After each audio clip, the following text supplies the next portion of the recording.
Corn and wheat are the new king of crops as the new shipping meta has arrived. With everything figured out from the community data, this is my updated video on the new optimal setup for Kingsmarch. From the campaign to the endgame progress, the best shipping recipes to get the best value out of your crops. All the information you need will be in this video. Your goal during the campaign should be to finish the campaign fast. You don't get a lot of resources during leveling, so you want to get to mapping quickly. With that in mind, I suggest you don't visit Kingsmarch too often, but you can make the exception starting around Act 3 when you have some gold to start building the town. The main target of Kingsmarch progression during the campaign should be working on your introduction questline in Kingsmarch. Establish all the buildings needed. Mining to level 2 and smelting to level 2 should be a good start. As you finish the campaign and get to early mapping, you will get a consistent source of gold and ores. Your resources at this point are still very limited, so the main focus should be on the priority buildings as I listed here. From early white to yellow map, I suggest you come back checking Kingsmarch every hour and see what you can upgrade. Your mileage may vary depending on how fast you progress your atlas, but the focus should be building upgrade and disenchanting any items you pick up. You will be doing chaos recipe at this point anyway, so try to pick up some extra loots for disenchanting. In order of priority for the early mapping, you should upgrade your recruitment building to level 5. At level 5, you unlock the disenchanting building. Upgrading the farm costs a lot of gold, so I suggest having it at level 3 only. And you can start making corn, wheat, and pumpkin. Getting mining level 6 and smelting level 7 is also important. At mining level 6, you unlock Verzium ore and you can smelt them with smelting level 7. Don't worry too much about the ore bottleneck at this point because your priority should be upgrading mining and farming buildings. Upgrading mining to level 11 is your top priority, and it requires Verzium bar and no Verzium ore. This means you should prioritize smelting all your ores into bars to expedite it. The next highest priority is farming building to level 11, and it requires Crimson bar and Verzium bar only. If you have a problem with the ore bottleneck, you can put your smelter on standby. By that point though, you should be on red map already, so I would not worry about it. As I mentioned before, while picking up loots for your chaos recipe, you should give the rest of the item to Rog for disenchanting. I recommend getting your disenchanting build to level 2 or higher at the very least. Getting to the end game mapping means you will get easier access to gold and dust. I suggest picking a good gold farm strategy first to fully upgrade the high priority Kingsmarch's buildings. I put the priority on the left side of the screen here.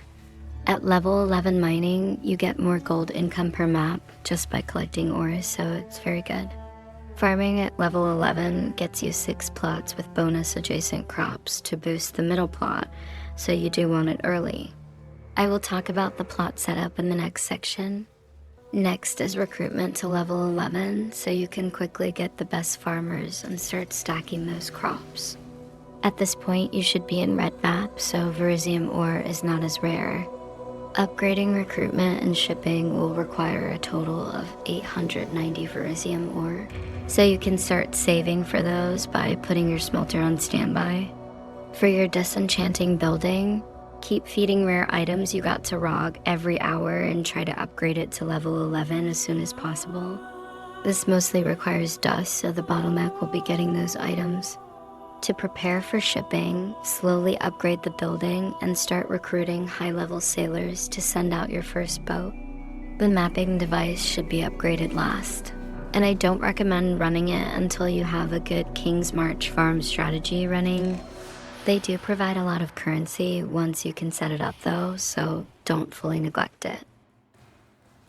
The new shipping meta is sending 17 million value shipments with a balanced amount of corn and wheat. If you want to know all about the math behind it, I recommend checking Sir Pog's video out. It will have more detail than you'll need. So let's talk about my endgame setup. For farming, we want to optimize to farm corn and wheat.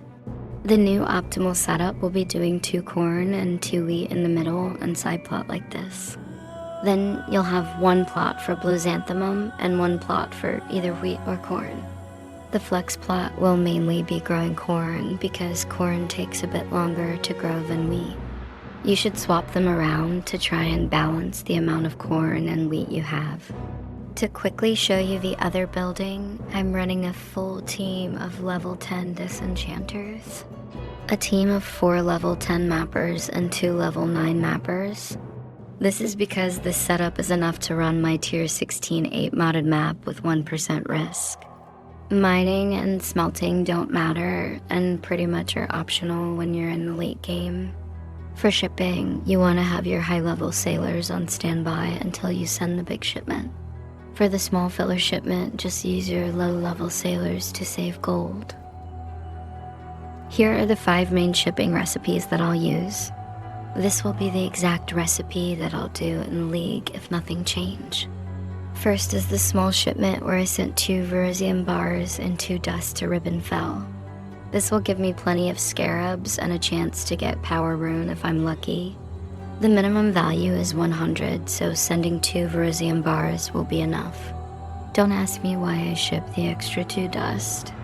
Second is the small shipment to Kakanu with 2 Verisium bars and 2 dust. This will provide the stack deck, and it's another source of consistent currency depending on the economy. Noted that you don't get the tattoo here though, so you don't have a chance for jackpot loot, unlike Ribbon Fell. For the 17 million shipments to Ribbon Fell, you want to send 315,000 corn and 315,000 wheat. Then you will double the value with 8,505,000 dust. This is the optimal recipe value-wise to get mirror shards and runes. By sending this to Ribbon Fell, you need to do this on a level 83 or higher character. The next recipe is essentially the same as the previous one, except we're sending it to Kakanu for getting tattoos instead of runes. Depends on the economy, but earlier in the league, I think runes will be more valuable. It's worth noting that sending this on a level 35 characters would yield a bit higher chance to get mirror shards. Only do it if you are sending it to Kakanu though. Personally, I can't be bothered to do that as I believe it's luck at the end of the day. The last recipe is sending pure blue xanthemum to Kalguur, which will net you the optimal amount of divine value-wise. This is why we have 1 plot dedicated to blue xanthemum. I think that's pretty much covered everything, and with that, we have come to the end of this video. If you enjoyed it, please drop a like, subscribe, or comment below if you have any questions. Thank you for watching and see you in the next one.